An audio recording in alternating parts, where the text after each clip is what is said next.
Agatha Christian Roger ஆக்ரைடு கொல்லப்பட்டார். அத்தியாயம் 8. Inspector ரக்லான் ஸ்திரமாய் இருக்கிறார். நாங்கள் ஒருவரை ஒருவர் பார்த்து கொண்டோம். நீங்கள் ஸ்டேஷனில் விசாரணையை முடுக்கி விடுவீங்க இல்லையா? கேட்டேன் நான். வேற வழி. ஆனால் அது தரும் முடிவுகளில் எனக்கு அப்படி ஒன்றும் பிரமாத நம்பிக்கை கிடையாது. அந்த ரயில்வே ஸ்டேஷன் எப்படிப்பட்டதுன்னு உங்களுக்கு தெரியும் இல்லையா? எனக்கு தெரியும். கிங்ஸ் அப்பார்ட் வேண்டுமானா ஒரு வெகு சாதாரண கிராமமாக இருக்கலாம். ஆனால் அதன் ஸ்டேஷன் ஒரு முக்கிய சந்திப்பாகும். ஏறத்தாழ அனைத்து எக்ஸ்பிரஸ் ரயில்களும் அங்கு நிற்கும். ரயில்கள் அங்கிருந்து பல பகுதிகளுக்கு பிரியும், மாற்றியமைக்கப்படும். என்ஜின்கள் இணைக்கப்பட்டு மேற்கொண்டு பயணமாகும். அந்த 2 அல்லது 3 பொது தொலைபேசி முனையங்கள் உள்ளன. அந்த குறிப்பிட்ட இரவு நேரத்தில் 10:19க்கு உள்ளே நுழைந்து 10:23க்கு புறப்பட்டு வடக்கு திசை நோக்கு போகும் எக்ஸ்பிரஸ் ரயிலை பிடிப்பதற்காக 3 லோக்கல் ரயில்கள் ஒன்றுக்கொன்று மிக நெருக்கமான நேரத்தில் வருகின்றன. அப்பொழுது முழு ரயிலிடுமே அல்லோலகல்லோலப்படும். ஒரு குறிப்பிட்ட நபர் டெலிஃபோன் பண்ணுவதையோ அல்லது ரயிலுக்குள் ஏறுவதையோ குறிவைத்து கவனிப்பதென்பது அசாத்தியமே. ஆனால் எதுக்காக டெலிஃபோன் கால் பண்ணணும் என கட்டளையாய் கேட்டார் கலோனல் மெல்ரோஸ். இதை தான் நான் அதிகபட்ச அசாதாரண நிகழ்வாக கருதுகிறேன். இதில் எந்த காரிய காரணமும் எனக்கு தென்படலை. பாய்ரோ அங்கிருந்த அலமாரியில் இருந்த ஒரு பீங்கான் அழகு பொருளை நேர் செய்து திருப்பி வைத்தார். அப்படியே அதில் ஒரு காரணம் இருக்கும் என்பதை மறக்க வேணாம் என்றார் அவர். அந்த காரணம்தான் என்னவாக இருக்க முடியும்? அது நமக்கு தெரிய வரும்போது நமக்கு அனைத்துமே தெரிய வந்துடும். இந்த கேஸ் ரொம்பவும் வித்தியாசமான ஒன்று. கடைசி வாக்கியத்தை அவர் சொன்னபோது அது சொல்லப்பட்ட விதம் விவரிக்க முடியாத ஒரு தினுசில் அமைந்திருந்தது. அவருக்கே வெளிச்சமான ஒரு விளக்க ஒண்ணா கோணத்தில் நின்று கொண்டு கேசினை பாய்ரோ படிப்பதாய் எனக்கு பட்டது. அப்படி செய்யும்போது அவர் எதை பார்த்தார் என்பதை எனக்கு சொல்ல தெரியவில்லை. பாய்ரோ தற்போது ஜன்னல் வரை போய் அங்கிருந்து வெளியே பார்த்தபடி நின்று கொண்டார். கேட்டுக்கு வெளியே இந்த அந்நியனை பார்த்தபோது மணி இரவு 9ன்னு சொன்னீங்க டாக்டர் ஷெப்பர்ட். சுற்றியிருந்த எங்களை கவனிக்காமலேயே இந்த கேள்வியை கேட்டார் அவர். எஸ் என நான் மறுபதில் தந்தேன். மாதா கோயில் மணி ஓசையின் 9 மணிக்கான கணீர் கணீர் ஒலியை நான் கேட்டேன். அங்கிருந்து வீட்டை அடைய இந்த ஜன்னலை கூட வச்சுக்கலாம். இந்த ஜன்னலை அடைய எவ்வளவு நேரம் பிடிக்கும் அவனுக்கு? வெளியே 5 நிமிஷம் ஆகிடும். வலப்புற பாதையை தேர்ந்தெடுத்து நேராக இங்கே மட்டும் வந்திருந்தானா அதுக்கு 2-3 நிமிஷங்கள். ஆனால் அப்படி அவன் வரணும்னா இதுதான் வழின்னு அவனுக்கு நல்லாவே தெரிஞ்சிருக்கணும். இதை நான் எப்படி உங்கள் எல்லாருக்கும் விளக்குவேன்? அவன் ஏற்கனவே இங்கு வந்து பழக்கப்பட்ட ஒருத்தனாக தான் இருக்கணும்னு சொல்ல வரேன். இந்த சூழலெல்லாம் தெரிஞ்ச ஒருத்தன். அது நிஜம்தான் என்று ஆமோதித்தார் கலோனல். கடந்த வாரத்தில் மிஸ்டர் ஆக்ரைடை பார்க்க வந்த புது ஆட்களை பட்டியலிட்டா அது யாருன்னு சந்தேகத்துக்கிடமின்றி அவனை நம்மால் அடையாளம் கண்டுபிடிக்க முடிஞ்சிடும் இல்லையா? இதை அந்த ஹெங் ரேமன் நமக்கு சொல்லலான்னு நினைக்கிறேன் என வழிகாட்டினேன் நான். அப்படி இல்லைனா பார்க்கர் என்றார் மெல்ரோஸ். இல்லை, 2 பேரும் என்றது பாய்ரோ. கலோனல் ரோஸ் உடனடியாய் ரேமண்டை தேடி நகர நான் மற்றொரு முறை பார்க்கருக்கான மணியை அடித்தேன். இளைய செக்ரட்டரியை கையோடு அழைத்து கொண்டு போன வேகத்திலேயே திரும்பியிருந்தார் கலோனல். அவனை பாய்ரோவுக்கு அறிமுகம் செய்து வைத்தார். வழக்கம்போல் பொலிவுடனும் தயாராகவும் இருந்தான். ஜியோஃப்ரி ரெமன் பாய்ரோவுடன் தொடர்பு ஏற்படுத்திக் கொள்வதில் அதிசய ஆச்சரியத்தையும் குதூகலத்தையும் அவன் தெரிவித்தான். இத்தனை நெருக்கத்தில் நீங்கள் எங்கள் கூடவே வாழ்ந்துக்கிட்டு இருப்பது பற்றி எங்களுக்கு துளி கூட தெரியாது மிஸ்டர் பாய்ரோ என்றான் அவன். நீங்கள் பணியில் இருக்கும்போது உங்களை கவனிச்சிக்கிட்டே இருப்பது, கண்காணிச்சிக்கிட்டு பிரமிப்பது எங்களுக்கு ஒரு சுவையான அனுபவமாக அமைய போகுது. ஹலோ ஹலோ, மை காட், என்ன பண்ணுறீங்க? பாய்ரோ கதவுக்கு ஜஸ்ட் உடனடி இடப்புறத்தில் நின்று கொண்டிருந்தார். இப்பொழுது ஒரு பக்கமாய் திடுதிப்பென்று நகர்ந்த அவர் நான் முதுகு காட்டிக்கொண்டு நின்று கொண்டிருந்த சமயத்தில் மிக துரிதமாக கை வைத்த சேரை பார்க்கர் சுட்டி காட்டியிருந்த இடம் வரை அவர் இழுத்து நகர்த்திருக்க வேண்டும் என்பதை என்னால் கணிக்க முடிந்தது. எதுக்கு இதெல்லாம்? இந்த சேரில் என்னை உட்கார வச்சு பிளட் டெஸ்ட்டுக்கு ரத்தம் எடுக்க போறீங்களா என நகைச்சுவையாக கேட்டான் செக்ரட்டரி. பின்ன இதுக்கு என்ன அர்த்தம்? மிஸ்டர் ரேமன், நேற்று ராத்திரி மிஸ்டர் ஆக்ராய்ட் கொலையான கோலத்தில் பார்க்கப்பட்ட போது இந்த சேர் இழுக்கப்பட்டிருக்கு. இது மாதிரி யாரோ இதை மறுபடியும் அதோட சரியான நிலைக்கு இழுத்து போட்டிருக்காங்க.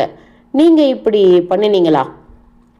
செக்ரட்டரியின் பதில் கன நேர தாமதமின்றி விழுந்தோடி வந்தது. நோ, நான் அப்படியெல்லாம் எதுவும் பண்ணலை. அது அப்படி ஒரு மாறுபட்ட நிலையில் இருந்தது என்பதை கூட நான் கவனிக்கலை. ஆனால் நீங்கள் சொல்வதால் அது அப்படி இருந்திருக்கலாம். எப்படியோ யாராவது அப்புறமா அதோட சரியான இடத்துக்கு நகர்த்தி வச்சிருக்கலாம் இல்லையா? இதனால் உங்களுக்கு வந்திருக்க வேண்டிய க்ளூ ஏதாவது சேதமாயிடுச்சா? அச்சச்சோ, இது பெரிய முக்கியத்துவம் வாய்ந்ததெல்லாம் கிடையாது என்றார் டிடெக்டிவ். எவ்வகையிலையும் முக்கியத்துவம் அற்றது. ஆனால் நான் உங்ககிட்ட கேட்க நினைச்சது இதுதான். மிஸ்டர் ரேமன், கடந்த வாரத்தில் யாராவது அந்நிய மனுஷன் மிஸ்டர் ஆக்ராய்டை பார்க்க வந்தானா? புருவங்களை முடிச்சிட்டு கொண்டு செக்ரட்டரி சற்று நேரம் மூளைக்குள் துளாவினான். இந்த இடைப்பட்ட நேரத்தில் அடித்த அழைப்பு மணிக்கு விடையார் பார்க்கர் வந்து சேர்ந்தான். கடைசியில் நோ என்றான் ரேமன். எனக்கு அப்படி எவனும் நினைவுக்கு வரலை. உனக்கு பார்க்கர்? எதை சார்? இந்த வாரம் யாராவது வெளியால் வந்து மிஸ்டர் ஆக்ராய்டை பார்த்துட்டு போனாங்களா? இப்பொழுது பட்லர் சில நிமிடங்களை சிந்திக்க எடுத்துக்கொண்டான். புதன்கிழமை இங்கே வந்துட்டு போன அந்த வாலிப பையன் இருக்கானே சார் என்றான். கர்டிஸ் அண்ட் ப்ரவுட் கம்பெனியிலிருந்து ஞாபகம். இது ஒன்றுக்கும் உதவாத தகவல் என்பதைப் போல கையசைத்து இதனை விலக்கிவிட்டான் ரேமன். இது எனக்கும் நினைவிருக்கு பார்க்கர். ஆனால் இப்படிப்பட்ட வெளியாளை இவர் குறிப்பிடலை சொல்லிவிட்டு பாய்ரோ பக்கம் திரும்பினான் அவன். மிஸ்டர் ஆக்ராய்ட் பேசுவதை பதிந்து கொள்ளும் ரெக்கார்டர் ஒன்றை வாங்க திட்டமிட்டிருந்தார் என விளக்கலானான். பல வேலைகளை குறுகிய நேரத்தில் முடித்துவிட இது எங்களுக்கு பேருதவியாக இருக்கும். அவர் டிக்டேட் பண்ண நினைப்பதை அதில் எப்போ வேணாலும் அவர் பதிந்து வச்சிடலாம். நான் பிறகு டைப் பண்ணி மேற்கொண்டு போஸ்ட்டும் பண்ணலாமோ இல்லை வேறு என்ன பண்ணணுமோ பண்ணிடலாம். இதுதான் அவருடைய திட்டம். சொன்ன கம்பெனி அவங்களோட பிரதிநிதியை அனுப்பியிருந்தாங்க. ஆனால் ஒன்றும் தோதா முடியல. அதை வாங்கும் முடிவுக்கு மிஸ்டர் ஆக்ராய்டும் போகலை. பாய்ரோ பட்லர் பக்கம் திரும்பினார். வந்த அந்த யங் பிரதிநிதியை எனக்கு விவரிக்க முடியுமா என் இனிய பார்க்கர்? அவனுக்கு வெளிர் நிற கேசம் இருந்தது சார். மேலும் குள்ளமாக இருந்தார் சார். நீல நிற சூட்டில் நல்லா சுத்தமான உடை அணிஞ்சிருந்தான் சார். அவனை ஒத்த பசங்களில் தன்னை ரொம்ப அழகாக முன்னிறுத்தும் வாலிபன் சார். பாய்ரோ என் பக்கம் திரும்பினார். நீங்கள் கேட்டுக்கு வெளியே பார்த்த அந்த ஹாலு டாக்டர் நல்ல ஒசரம் இல்லையா? எஸ் என்றேன் நான். 6 அடிக்கு மேலே இருப்பான். அப்போ இதில் நமக்கு வேற ஒன்றும் கிடையாது என முடிவாய் சொன்னார் குள்ள பெல்ஜிய டிடெக்டிவ்.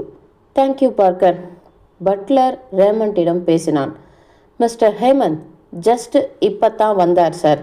அவரால் ஏதாவது உதவிகரமாக இருக்க முடியுமா என்பதில் அவர் துடிதுடிப்பாக இருக்கார் சார்.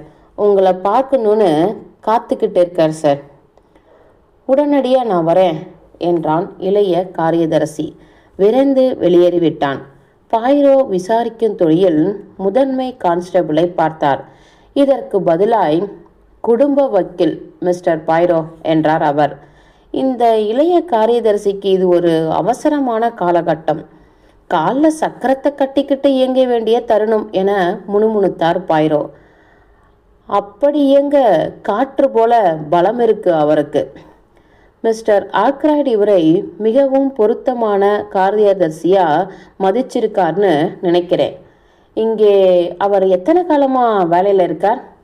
ஜஸ்ட்டு ஒரு 2 வருஷம்னு நினைக்கிறேன். அவருடைய கடமைகளை அவர் தவறாமல் துல்லியமாக முடிக்கிறார். இதில் நான் நிச்சயமாக இருக்கேன். இந்த பணி பளுவிலிருந்து அகல அவர் என்ன பண்ணுவார்? அதாவது பொழுதுபோக அவர் என்ன பண்ணுறார்? ஏதாவது விளையாட வெளியே போவாரா? அப்படிப்பட்ட கொண்டாட்டத்துக்கெல்லாம் பிரத்யேக காரியதர்சிகளுக்கு நேரமே இருக்காது சார் என்றார் கலோனல் வெல்ரோஸ் புன்னகையுடன். ரேமன் கோல்ஃப் விளையாடார்னு கேள்விப்பட்டிருக்கேன். டென்னிஸ் கூட பயிற்சிகள் எதுவும் எடுக்கிறது இல்லையா? அதாவது உதாரணத்துக்கு குதிரை பயிற்சி.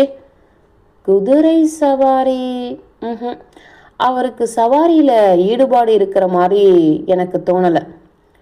ஒப்புதலாய் தலையசைத்த பாய்ரோ இவ்விஷயத்தில் ஈடுபாட்டினை அப்படியே விட்டுவிட்டதாய்ப்பட்டது. படிக்கும் அறையை ஒரு முறை மெதுவாய் நோட்டமிட்டார். நான் இங்கே பார்க்க வேண்டிய அனைத்தையும் பார்த்து பதிஞ்சாச்சுன்னு நினைக்கிறேன். இப்பொழுது நானும் ஒரு முறை அறை முழுக்கவும் நோட்டம் விட்டுட்டு முணுமுணுத்தேன். அந்த சுவர்களுக்கு மட்டும் வாயிருந்து பேசும் சக்தி இருந்தால், வெறும் நாக்கு மட்டும் சுவருக்கு இருந்துட்டா பத்துமா என்றார் பாய்ரோ. அதுக்கு 2 கண்களும் 2 காதுகளும் கூட இருந்தாகணும். ஆனால் இதோ இது போன்ற அக்ரிணை பொருட்கள் எல்லாம் என்று விட்டு அங்கிருந்த புத்தக அலமாரியின் மேற்பகுதியை தட்டி காட்டிய அவர், ஏதோ கண் காது வாயி அற்றவைன்னு மட்டும் நினைச்சிடாதீங்க. என்னிடம் இவையெல்லாம் சில சமயங்களில் பேசும். நாற்காலிகள் டேபிள்கள் இவையெல்லாம் சேதி வச்சு இருக்கு. அவர் கதவு பக்கமாய் திரும்பிக் கொண்டார். அதுதான் என்ன தகவல் என்று கத்திவிட்டேன் நான். என்ன செய்தி அது என்று கெஞ்சினேன் எனவும் சொல்லலாம். இன்று இவை உங்களுக்கு அள்ளித்தந்த செய்திதான் என்ன? தோல் வழியே திரும்பி என்னை பார்த்த அவர், புதிராய் உள்ளது. ஒரு புருவத்தை தூக்கி உணர்த்தினார். ஒரு திறந்த ஜன்னல், ஒரு பூட்டப்பட்ட கதவு, தானாகவே நகர்ந்து கொண்டுள்ள ஒரு நாற்காலி. இவை அனைத்துக்கும் நான் சொல்லிக்கொள்கிறேன். ஏன்? விடைதான் எனக்கு கிடைக்கவில்லை. மறுப்பாய் தலையசைத்து கொண்டார். இருமினார். எங்கள் அனைவரையும் பார்த்து கொண்டு முடித்தபடி நின்றார். அவர் மட்டும்தான் அனைத்தும் தெரிந்தவர் என்பது போல ஒருவித கோமாளித்தனமான முடிவோடு நின்று கொண்டிருந்த மாதிரி தெரிந்தது. அவரை பார்த்தபோது ஒரு டிடெக்டிவாக பாய்ரோ உபயோகமானவர்தானா என்றே எனக்கு சந்தேகம் துணித்தது. அவரது கீர்த்தியும் பெருமையும் வரிசையாய் வந்து அதிர்ஷ்ட வெற்றிகளால் மட்டுமே ஆனதோ? முகம் சுளித்து நின்று கொண்டிருந்த கலோனல் மெல்ரோஸுக்கும் இதே எண்ணம்தான் ஓடிக்கொண்டிருக்க வேண்டும். நாசுக்காக தன்மையில்லாமல் நீங்கள் சொன்னதையெல்லாம் தவிரவும் இன்னும் என்னத்தையாவது நீங்கள் பார்த்து தொலைக்க விரும்புகிறீங்களா மதிப்புக்குரிய பாய்ரோ என்றார் கலோனல் மரியாதையற்று. அந்த ஆயுதம் எடுக்கப்பட்ட சில்வர் டேபிளை மட்டும் நீங்கள் எனக்கு தயவு கூர்ந்து காட்டணும். அதுக்கப்புறம் நான் உங்களுடைய இந்த தன்மைக்கு குறுக்கே புகுந்து இடையூறு தரமாட்டேன். நாங்கள் வரவேற்பறையை நோக்கி கிளம்பினோம். ஆனால் வழியிலேயே கலோனலை தடுத்து நிறுத்திய கான்ஸ்டபிள் முணுமுணுப்பாய் எதையோ அவரிடம் சொல்ல, இதற்கு பதிலாய் எங்களிடம் எக்ஸ்கியூஸ் மீ கேட்டுக்கொண்டு ஒட்டுமொத்தமாய் சென்று விட்டார் கலோனல். பாய்ரோக்கு நான் அந்த டேபிளை காட்டினேன். ஓரிரு முறை மூடியை திறந்து அது விழும்படி விட்டுவிட்டு கவனித்த அவர் ஜன்னலை தள்ளி திறந்து பரந்த மேல்தளத்தில் இறங்கினார். நான் தொடர்ந்தேன். இன்ஸ்பெக்டர் ராக்லான் அப்போதுதான் வீட்டின் முனையில் திரும்பியிருந்தார். எங்களை நோக்கி வந்து கொண்டிருந்தார். அவரது முகம் கடுகடுப்பாகவும் இருந்தது, திருப்தியாகவும் இருந்தது. "ஓ, இங்கே இருக்கீங்களா மிஸ்டர் பாய்ரோ?" என்றார் அவர். "இது ஒன்றும் அவ்வளவு பெரிய சிக்கலாக இருக்க போதில்ல, பாருங்க." பாய்ரோவின் முகம் இதற்கு வாடி போய்விட அவர் மிருதுவாய் சொன்னார், "அப்படின்னா உங்களுக்கு நான் ஒன்றும் பெரிய அளவில் உதவியாக இருக்கலேன்னு நினைக்கிறேன். அடுத்த தடவை பார்த்துக்கலாம்" என்றார் இன்ஸ்பெக்டர் சாந்தப்படுத்தும் விதமாய். இந்த அமைதியான பூமியின் ஒதுக்குப்புற பிரதேசத்தில் தினம் தினம் கொலைகாரனுங்க கிடைக்க மாட்டானுங்க என்பது ஒன்று தான் ஒரே ஒரு குறை. பாய்ரோவின் பார்வையில் பாராட்டி பிரமிக்கும் தோணி வந்து இப்போது குடிக்கொண்டது. தயாராய் ஆயத்தமாய் காலதாமதமே இல்லாமல் இயங்கும் உங்களுடைய பணி தூய்மை ஒரு பிரமிப்பு. எப்படி இப்படி உடனடியாக உங்களால் முன்னேறி ஒரு வழக்கை முடிக்க முடியுதுன்னு நான் தெரிஞ்சுக்கலாமா? "நிச்சயமா" என்றார் இன்ஸ்பெக்டர். "இந்த முறை இதைதான் நான் இந்த கேள்வியை யார் கேட்டாலும் பதிலாக தருவேன். முறை, சரியான முறை." "ஹ" என கத்தலாய் சொன்னது டிடெக்டிவ். "இதுதான் என்னுடைய தாரக மந்திரமும். முறை, அதாவது மிக சரியான அணுகுமுறை மற்றும் சாம்பல் நிற செல்கள்." "செல்கள்?" முடித்தபடி கேட்டார் இன்ஸ்பெக்டர். "மூளையின் சாதுரியத்துக்கு மிக முக்கியமான லிட்டில் சாம்பல் மூளை செல்கள்." "ஓ, அதுதான் எல்லாருக்கும் இருக்கே." "சிலருக்கு நிறையா, பலருக்கு கம்மியா," முணுமுணுப்பாய் சொன்னார் பாய்ரோ. "மேலும் அதன் தரத்திலும் ஆளாளுக்கு வேறுபாடு இருக்கு.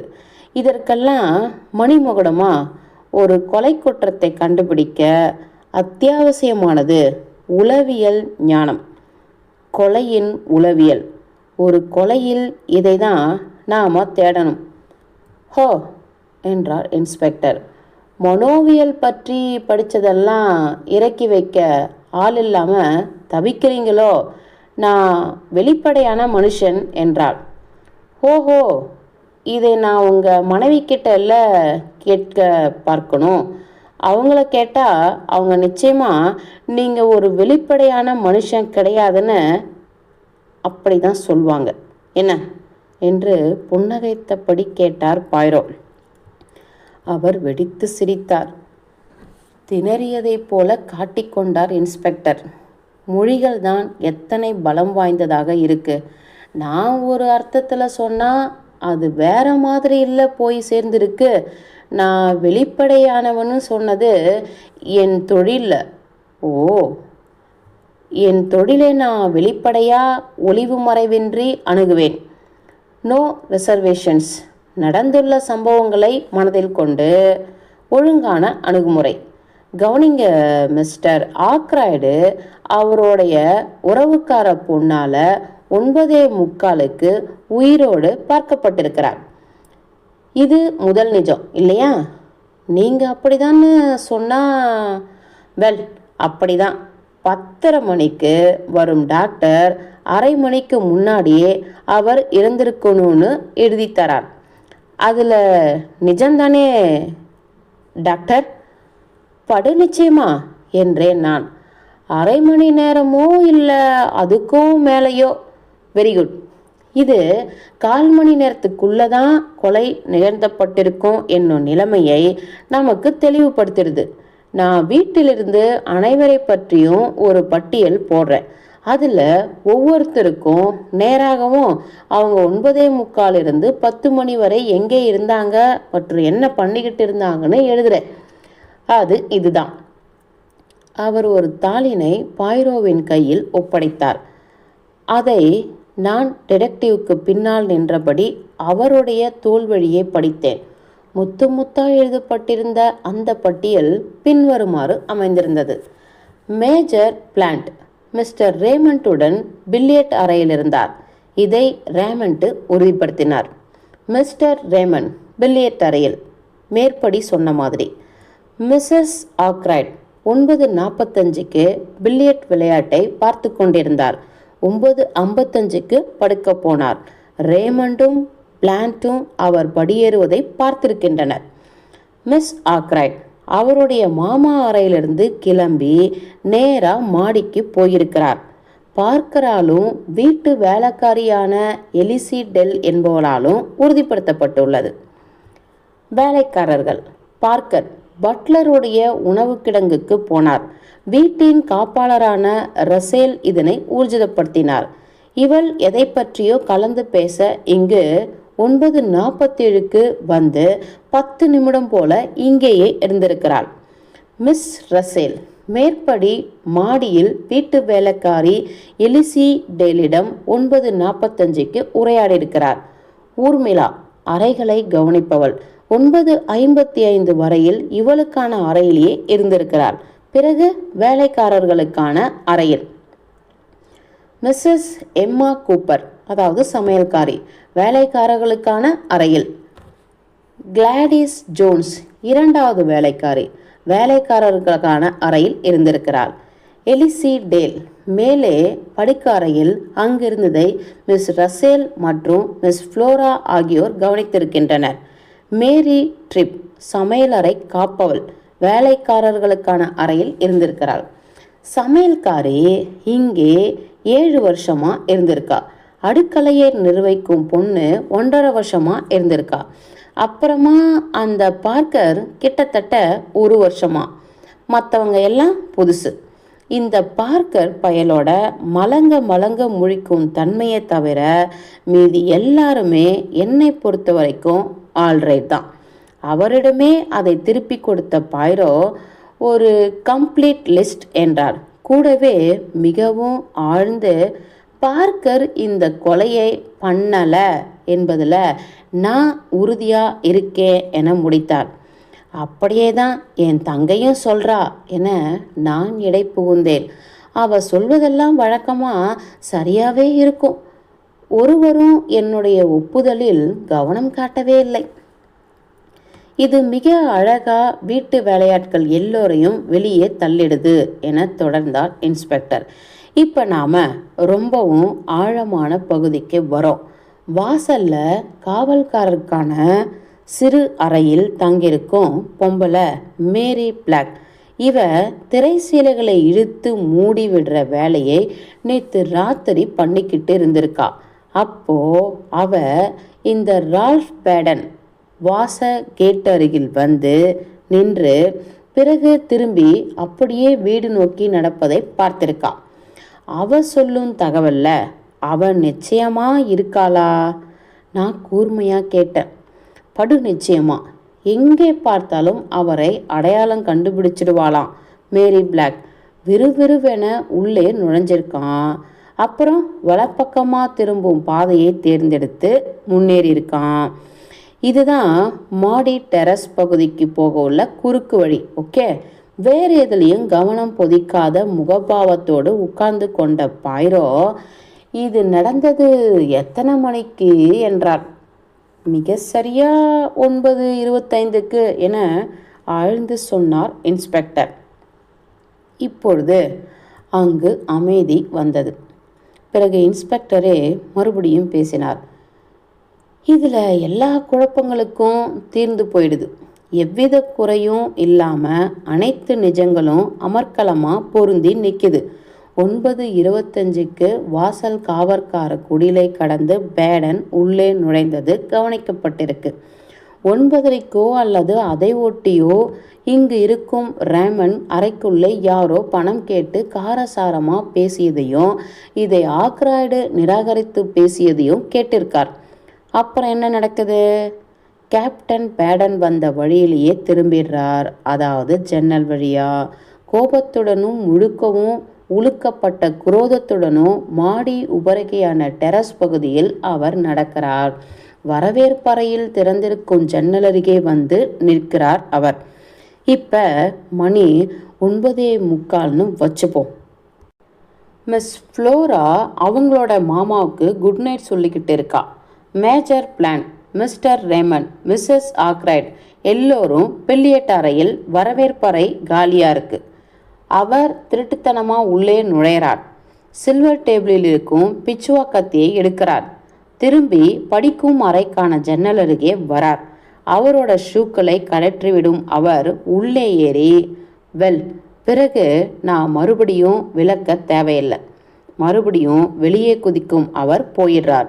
திரும்பி அவர் தங்கியிருந்த ஆண்கள் விடுதிக்கே போக அவருக்கு மனத்தெம்பு இல்லை. ஸ்டேஷனுக்கு போகணும்னு முடிவெடுக்கிறார். அங்கிருந்து ஃபோன் செஞ்சு, அதான் ஏன் என மிருதுவாய் கேட்டார் பாய்ரோ. இந்த இடைச்செருகளுக்கு நான் குதித்து விட்டேன். கேட்ட குள்ள மனிதன் அவரது இருக்கையிலிருந்து வளைந்து முன்னால் நகர்ந்து கொண்டிருந்தார். விளக்க ஒண்ணா பச்சை நிறத்தில் அவருடைய கண்மணிகள் மினுமினுத்து கொண்டிருந்தன. இக்கேள்வியால் இன்ஸ்பெக்டர் ராக்லான் கன நேரம் திணறடிக்கப்பட்டார். கடைசியாய், அப்படி அவர் எதற்காக செஞ்சார் என்பதை குறிப்பிட்டு விளக்க முடியாது என்றார். கொலைகாரங்க படுகோமாளித்தனமான செய்கைகளை செஞ்சிடுறாங்க. யூனோ, நீங்கள் போலீஸ் வேலையில் இருந்திருந்தால் இதை பற்றியெல்லாம் தெரிஞ்சிருக்கோம். அதிபுத்திசாலியான கொலைகாரன் எவனோ அவன்தான் கோமாளித்தனமான தப்பை பண்ணிடுறான். விடுங்க, என் கூட வாங்க, நான் அந்த காலடி தடங்களின் கதையை விளக்கிறேன். அவரை தொடர்ந்த நாங்கள் டெரஸின் மூலையில் இருந்த படிக்கும் அறை ஜன்னல் வரை போனோம். கிராமத்து விடுதியிலிருந்து கொண்டு வரப்பட்டிருந்த ஷூவினை இன்ஸ்பெக்டர் கேட்டு கொண்டதன் பேரில் ஒரு ஏட்டு கொண்டு வந்து கொடுத்தான்.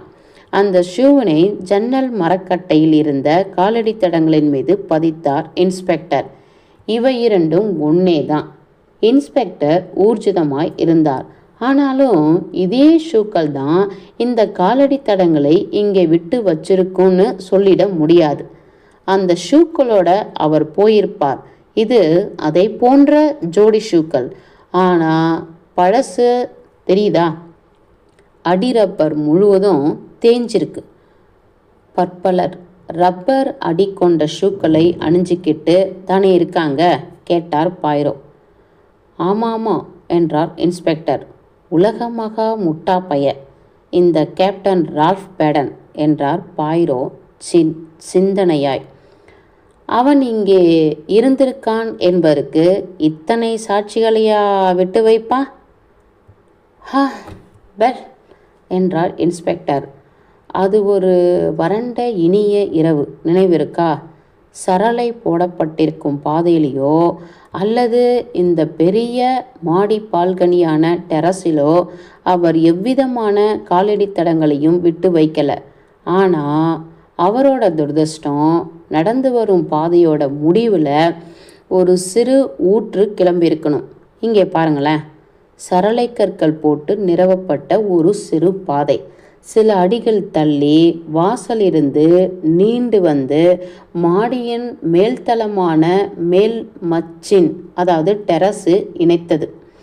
இந்த இணைப்பின் அருகில் ஓரிடத்தில் நிலம் ஈரமாகவும் சதுப்பாகவும் இருந்தது. இந்த சகதியான இடத்தை கடந்து மீண்டும் காலடி தடங்கள் இருந்தன. அவற்றில் ரப்பரின் அடிப்பகுதியில் முத்து முத்தான பகுதிகள் கொண்ட ஷூவின் தடங்களும் காணப்பட்டன. அந்த பாதையை பாய்ரோ கொஞ்சம் தூரம் பின்தொடர்ந்து நடந்தார். அருகில் இன்ஸ்பெக்டர், இதில் பொண்ணோட காலடி தடங்களும் இருப்பதை கவனிச்சிங்களா என்றார் அவர் திடுமென்று. இதற்கு இன்ஸ்பெக்டர் சிரித்து விட்டார். இருக்கலாமே, அதுக்கு என்னப்ப? எத்தனையோ பற்பல பெண்கள் இந்த பாதையில் நடந்திருப்பாங்க, ஆண்களும் தான். இதுதான் வீட்டுக்கு உள்ள வழக்கமான சுருக்கு வழி. இத்தனை காலடி தடங்களையும் வகைப்படுத்தி வரிசைப்படுத்த முடியாது. அந்த ஜன்னல் மர சட்டத்தில் இருந்த காலடி தடங்கள் தான் நமக்கு முக்கியமானவை. பாய்ரோ ஒப்புதலாய் தலையசைத்தார். இனியும் மேற்கொண்டு போவதில் ஒரு பிரயோஜனமும் கிடையாது என்றார் இன்ஸ்பெக்டர். நாங்கள் அந்த நீண்ட பாதையை பார்க்கும்படி வந்து நின்றபோது, இங்கெல்லாம் முழுக்க முழுக்க சரளை போட்டு நிறுவியிருக்காங்க. கரடுமுரடான பாதை. மறுபடியும் பாய்ரோ ஒப்புதலாய் தலையசைத்தார். ஆனால் அவருடைய கண்கள் எதிரிலிருந்த சின்ன தோட்ட அறைக்குள் நிலைநிறுத்தி நின்றன. எங்களுக்கு முன் நீண்டு கொண்டிருந்த பாதையின் இடப்புறத்தில் அமைந்திருந்தது அந்த சிறு அறை. சரளை போடப்பட்ட பாதை அவற்றை வரை நீண்டு கொண்டது. இன்ஸ்பெக்டர் திரும்பி வீட்டுக்குள்ளேயே போகும் வரை இப்படியும் அப்படியுமாய் நடப்பது போல காட்டிக்கொண்டிருந்தார் பாய்ரோ. பிறகு அவர் என்னை கவனமாய் பார்த்தார், பேசினார். என் நண்பன் ஏஸ்டிங்ஸுக்கு ஒரு மாற்றாக உங்களை கடவுளினிடம் அனுப்பியிருக்கணும். இதனை கண்ணடித்து கொண்டு குறிப்பிட்டார். என்னை விட்டு நீங்கள் நகராமலே இருப்பதை நான் கவனிச்சுக்கிட்டு தான் இருக்கேன். சொல்லுங்க டாக்டர் ஷெப்பர்ட், நாம் அந்த சின்ன தோட்ட அறையை போய் துப்பறிஞ்சா என்ன? அது என்னை கவருது என்றார். அந்த கதவு வரை போன பாய்ரோ திறந்தார். உள்ளே ஒரு பகுதி முழுவதும் ஏறக்குறைய கும்மிருட்டாய் இருந்தது. துருப்பிடித்த ஓரிரு இருக்கைகள் இருந்தன. சில மடிக்கப்பட்டிருந்த நாற்காலிகள்.